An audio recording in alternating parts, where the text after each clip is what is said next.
Thank you all for being here, and congratulations on such a beautiful film. There's a lot to talk about.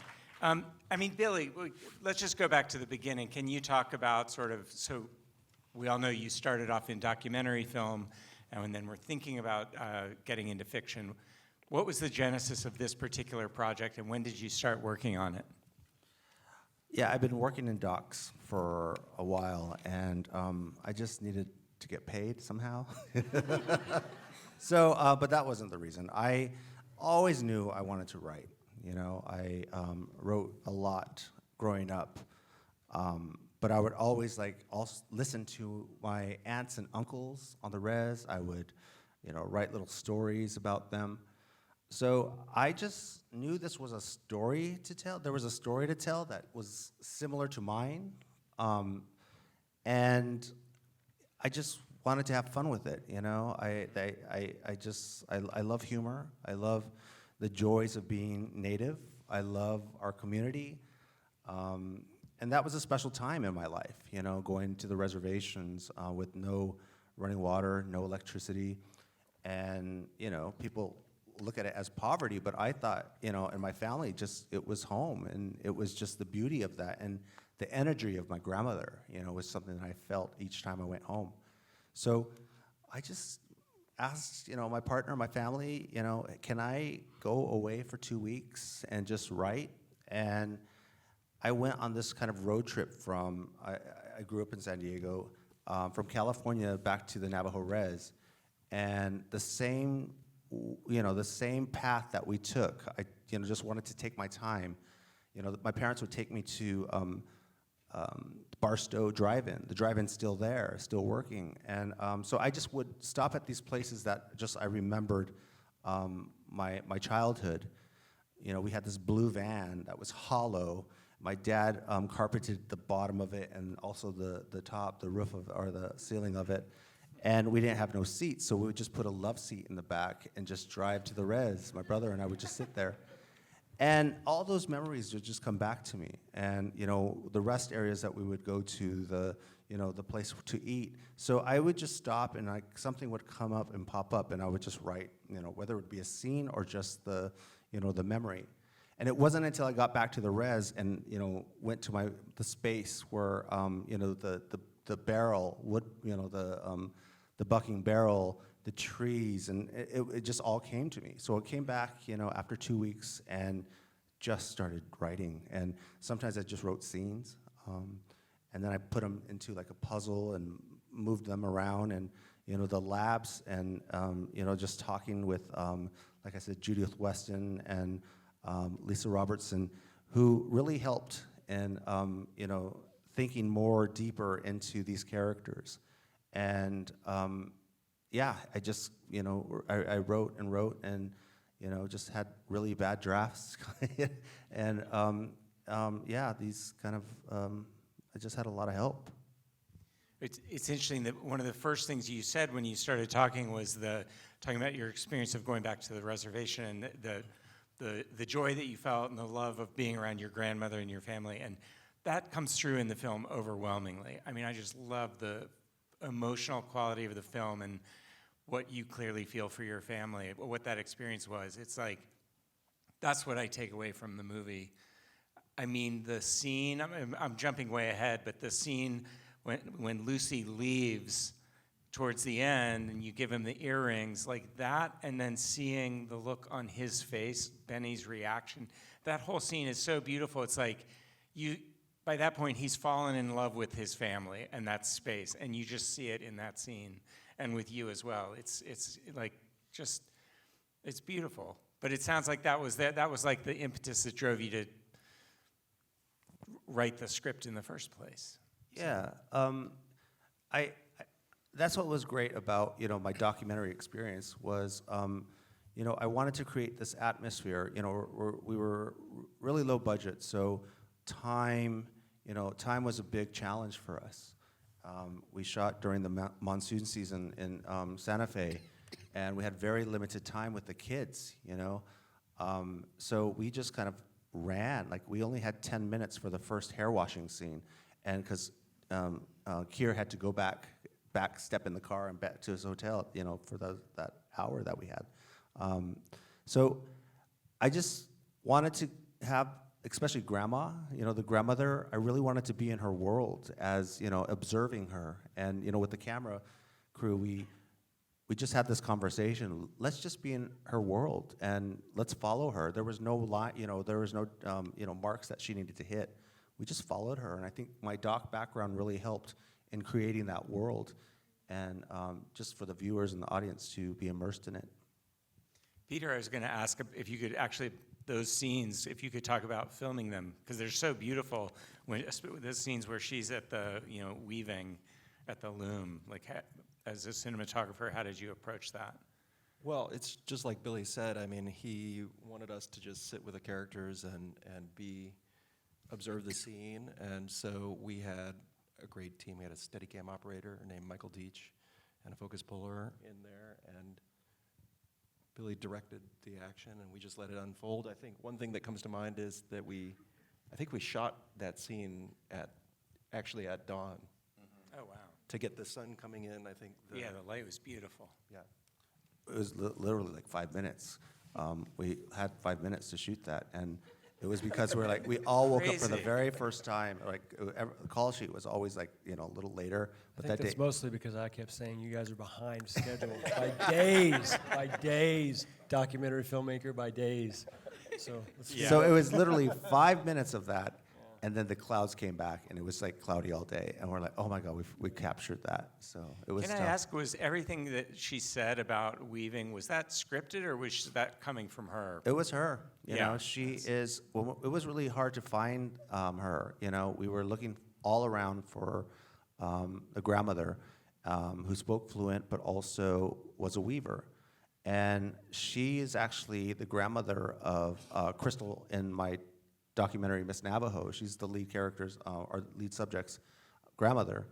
So when I was trying to figure out, Chad and I were just looking around trying to find, and I was like, I think I didn't remember. So we gave her a call. Her daughter was very kind of curious, why do you want my mother to be in a movie? And I sent them the script. The grandmother Sarah didn't even read it. She was like, okay, I'll be in it. And I just, whatever you do, don't speak English. She's like, okay. And I was trying to say, okay, this is how you're gonna weave. And she looked at me like, I know how to do this. So we just went there. We just went there with her, and she was just natural. And the energy she had with the cast, the cast, she was our grandmother on set. Everyone treated her like a queen. So whenever she was on set, we had respect. It was her home, because that entire, the ranch was built from nothing. There was nothing there. We had an incredible art team that built everything from the corral, bringing in, dressing the trailer. The hogan was made. Everything was, just created by. The great thing was that we had Navajo people on the art department who really knew the details in that trailer, and all around. So and I think it really helped the actors to dive into this role, because we really needed to create that environment. Mm-hmm. So I'd love to hear from the actors. How did you learn about the project, get involved, and what attracted you to this when you decided to come onto it? Starting with you. And amazing performance. I mean, all of you, but come on. Thank you, everyone. Thank you. I'm so sorry, I went blank here. Oh, just how did you learn about the movie, and what led you to want to be in it? Well, so before starting this film, I was in theater. So, after doing some theater skits, my mom has asked me if I wanted to join filming, if I wanted to try it out. I did want to try it out, since I'm here, I made it this far. So I tried it out. I auditioned, and I auditioned as FRYBREAD Face, so Dawn. I got a call back. They asked me to audition for another scene, same role. So I did that.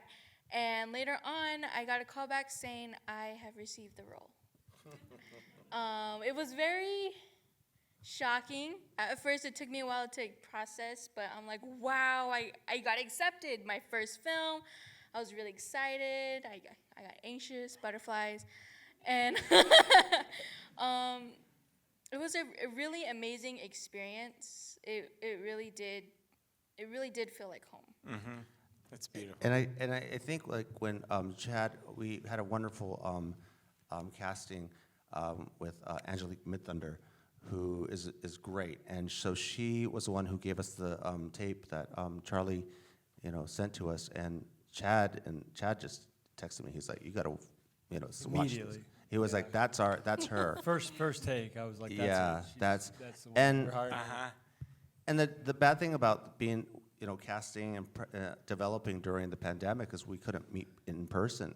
So all of my casting and talking and discussing was just I met them like literally the week before we started shooting in New Mexico, and had to get the chemistry between the two of them. So we hung out, and I had Kahara, Aunt Lucy. I really wanted to have that relationship feel real, the connection that they had with their Aunt Lucy. So we hung out and we played games, and it was. You mean was just right before the week before right, a shooting? week. We had a 1 week, Wow. yeah. And I'll just say too, I mean, I don't know, not many of you, most of you did not read the script, but a handful of you in here probably did read the script. I mean, there was a punchiness, there was a thing to the script, right, with the humor, and that was important, and that was always going to be so hard to try to find. And I mean, Charlie, that's why it was immediately like just a bolt of lightning, because she got it. Like that was the one she Yeah. could nail it, and she did, right? I mean, Yeah, she got every bit of that humor Yeah. out of the script onto the screen. It was amazing. And I knew she was gonna be it, because like the first day we filmed, we did our first take, and she came up to me. She's like, "Do you want me to do it any differently?" And I was like, "Okay, she's in it." She was really gonna be in this role. And it was great. And also, Fred is our editor, and really getting those performances with the kids. It was, and what was awesome about it is this was my first narrative. This was his backgrounds, Fred's backgrounds in documentary as well. So I think he really made specific choices in the grandmother, and just kind of just like giving things a lot of air. And Yeah. one of my favorite scenes is when he gets his hair washed for in the first scene, or the first time. And there's just the beauty to that, and that was something I really remembered. And we only had 10 minutes with Keir before he had to go, and we just we made that happen. It's great to hear about your casting director, and I'm sure she was fantastic. But Billy, you've created, like in the film, the cast, I think, is just so remarkable, because you're creating, it's a multi-generational family where Benny hasn't met any, well, he has met them before, but hasn't met, right, he's coming in from outside and getting to know people better, or some for the first time. And there's this, like, you see this emotional life unfold before you on screen, this large cast where by the end, you're totally invested in everybody as a family that you believe. It's quite incredible. I mean... Yeah, it hit me, in the scene in the trailer when they're all having this kind of crosstalk argument, and the baby laughs. That was a moment when we were setting that up. And I just looked, at the monitor, and it was like 8 natives in one shot, or in one frame, and that's when it hit me, like I've not seen this on screen before as a kid growing up. So it really hit me that time, and Yeah. I really kind of was like, this is something very special, and that was the moment, and it was incredible. I'd love to hear from the other actors as well, in terms of when you got involved. And Well, Billy had sent us the script in its beginning developments, and I remember COVID had happened. I was upstairs, Martin was downstairs doing something, and I decided, I was like, I'm just gonna read this, and so I'm hanging out, and I got to the part where Reba got hit by the ice cream truck, and I went downstairs bawling my eyes out, like, you better read this, just devastated. I'm like, wow, this is so amazing. And there was so many parallels in the story that aligned with my own life, because I actually would spend the summer, I'd go back to the res for the summer, and I just remember that time, almost like Billy really was able to capture that exact feeling of going home and being in your homelands, and just kind of, especially being raised in the city and going back to the res, it's always something that is like, brings your heart together, and then also just breaks your heart because it's a place you want to be all the time. And at the same time, you know that you have to go beyond those 4 sacred mountains to go and experience the world. And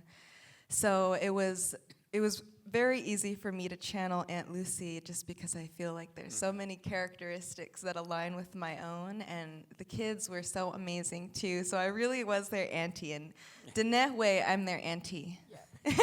All the way, all the way, auntie. Yep. But yeah, and I was just, I can't express my full gratitude to Billy for having me involved in such a powerful story, and it just is so beautiful. And he took us back to the res for the summer one last time, and so I was just really happy about that. And to work with my partner too was really awesome. And They're married. They like the hottest Native couple we're I brother and know. sister.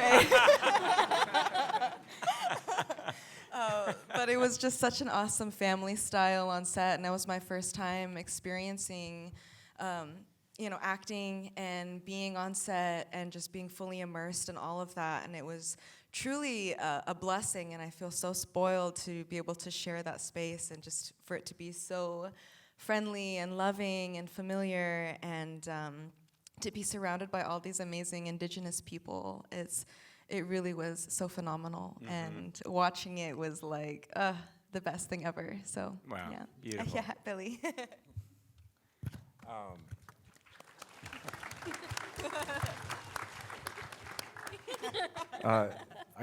Billy called me and told me he had a project and he wanted me to be a part of it. And like she said, I was taking my time to read the script. I was actually working on something else at the time, and then Billy's like, "You got to read this, and we're gonna do it this summer." And so when I read it, as soon as I read it, I was like, "Yeah, I'm in."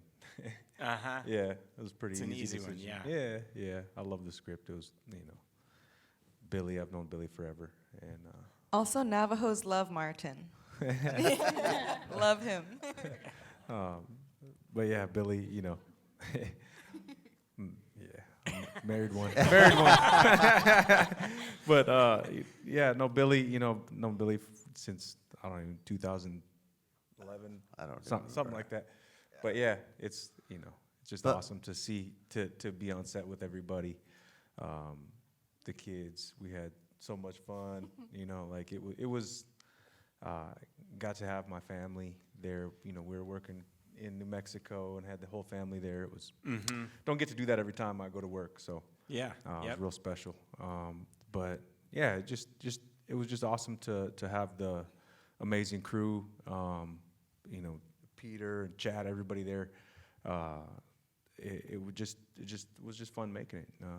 So I'm grateful to be a part of it.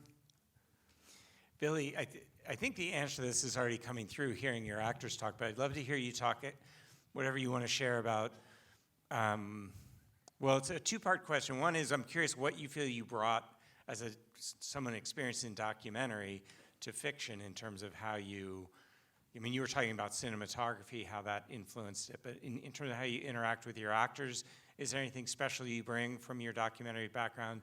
But the other broader question I have for you is just like, what is a Billy Luther set like? Like, do you try and create a certain atmosphere or vibe on set, or how do you run the set? How do you like things to be structured?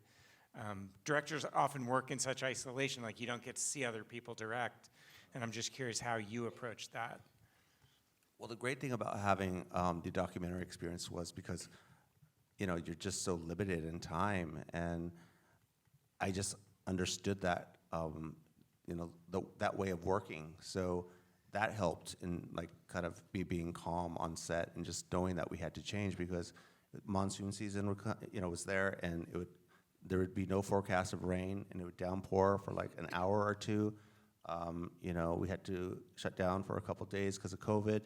But those are the challenges that I think that in in all film, but like in my documentary experience was something that we just knew that you had to have another plan B, plan C. And yeah, I just think that that really prepared me for this. I don't think I've ever been that, cool. I'm really like, I was really cool on set, and I really wanted to keep that vibe on set. Chad, And- I'm going to ask you to follow up on this, see if this is true. I was kidding. Yeah, I was really cool, right, Chad? I was. So cool. Coolest. So, I ran the show. Come on. I just, like I said, I just wanted it to feel like home. I really wanted. Everybody felt like this was Grandma's house. We respected it. We really respected that land, and I think it just comes across in the film. It does feel real. It feels like a part, and it's all from memory. It's like I created this world all just from memory. There's a lot of little pieces that were. The art department raided my parents' shed or their what do you call it, attic, and so the G.I. Joe dolls that you see on the screen were actually my G.I. Joe dolls when I was growing up. And a lot of the sets pieces, from the coffee mugs to the clock on the walls and photos, were also from home. So I think a lot of that really helped the actors kind of get into that, setting, because, it was just, and it just worked. It just worked. I could add to that. That helped with the editing as well. I think his documentary background, that he would be open to, we were feeling we wanted something, a scene to connect to young Benny more, and we would just create it, which is something you do in docs. You don't have the material, but you just pull it from somewhere. You figure it out. You keep writing. Yeah. And also in the storage, my parents' storage, I found this, this box, and it was this whole movies that are in the film. So I was like, oh my God, this is it. This is gonna bookend. And so it was, a lot of just, writing, thinking, going back home, just all of that is just, was on screen. Chad, I wanted to ask you, you've produced a lot of films. I know you've worked with other first-time feature, fiction directors.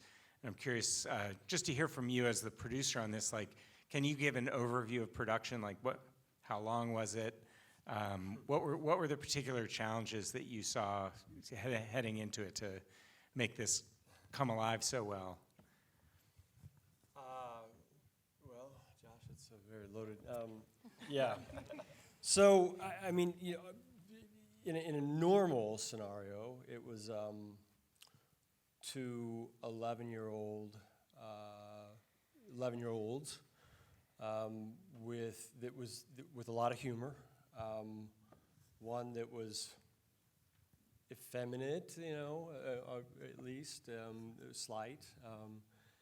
It was on a ranch. It was a rodeo. It was kids, animals, remote location. So at the outset, it was a challenge, because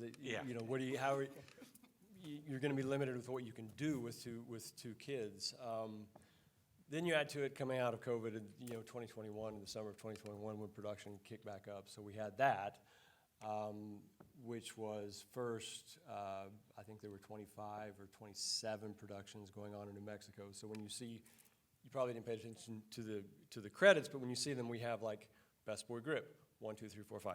We have like, key makeup, 1, 2, 3. And Ryan, our AE, when we were going through the credit list, was like, well, we have all these people. I said, yeah, because people kept quitting. We had people that would show up, work for a week, and, oh, Netflix just called, I gotta go, so I'm going to that show. So we'd have to replace people, so we had that. The couple of shutdowns, and then people came out of COVID and just really didn't know how to behave anymore. So Yeah, you were that's the dealing thing. with- Like, and nobody anyone knew how that to made interact. a movie in 2021, at the end of that, you realize, you know what I'm talking about. That was a challenge. It was a weird thing to deal with. People were just kind of behaving oddly. So, yeah, it's like they'd forgotten how to be civil, and so you had to, like, tamp that down. So there was a lot of corralling, and So I mean, I think we were scheduled 21, 22, 23 days, maybe. We ended up going like 27 or 28, just because weather, kids, we were 7 hours on set, 9 hours, core to core, so we couldn't do much more than that, and it was hard. It was hard. Yeah. We got through it though, and so, I think, look, some of the things that the happy accidents that you come upon with, like, what I say, 25 some productions with like the normal amount of people, the people that I might hire from that location or from New Mexico, big shows. So we're going out and we're pulling other people from other locations. I mean, we get less experienced people, but more passion, I think, in those hires, and that led to maybe some stumbles here and there with various things, but it also led to a lot more heart and honesty that I think was coming through, and I think shows on the screen. So Yeah. You deal with that, but it was I mean, it was tough, but it was rewarding. Yeah. Yeah.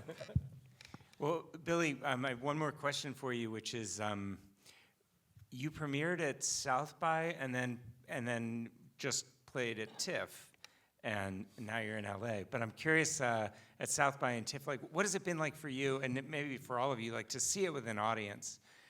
Does it play the way you expected? What's it like seeing it with an audience? South by was a little strange because, South by is like the Austin kind of Alamo Theater, so like people would be eating burgers, you know what I mean? There was, waiters and waitresses coming by, so I said, this is really strange. And then, but it was good. It was great receptions. We got really great, word of mouth. And then TIFF happened, and we had to wait about 6 months because of TIFF. We couldn't do any other festivals in order, the festival politics and all of that. So we had to wait 6 months. So we were, pretty sitting and waiting. And TIFF just felt like like the world premiere. It's a proper theater. It's 300 people. Everyone stayed for the Q&A. It was just a really great response there. But it sucked because the strike, we couldn't bring our our talent, and it really would have really helped for this small film. But this really feels like the premiere. Really, it really does, because it's here in the theater, and our cast, and and watching it. This is like the best screen in LA, and Yeah. I don't know. It's just I pinch myself all the time. I just remember coming to you guys with this script, and like I said, Angela and Francisco and everybody at just always have been supportive of what I do. So it just feels there's so many special people in this room. Got a lot of natives out there, which makes me really happy. Yeah. My Res Dogs family over here. Rutherford Falls peeps out there. Dark Winds people out here too. It's like all my homies, but we got our natives out here. It's really cool. Well, it's such a beautiful film. I mean, I found it so moving and funny, and like, you have a light touch. I mean, it really caught me by surprise a little bit, like how affecting it was as it went on. I really got choked up in the second half of the film, but I've been laughing the whole time up to that. So you've really worked some magic. And to the cast, to the actors, thank you for coming out and supporting and being here during this crazy time with the strikes. But incredible work, and I can't wait to see you all in what you go on to do. And FRYBREAD, you're amazing. Thank you. Thank you all for coming.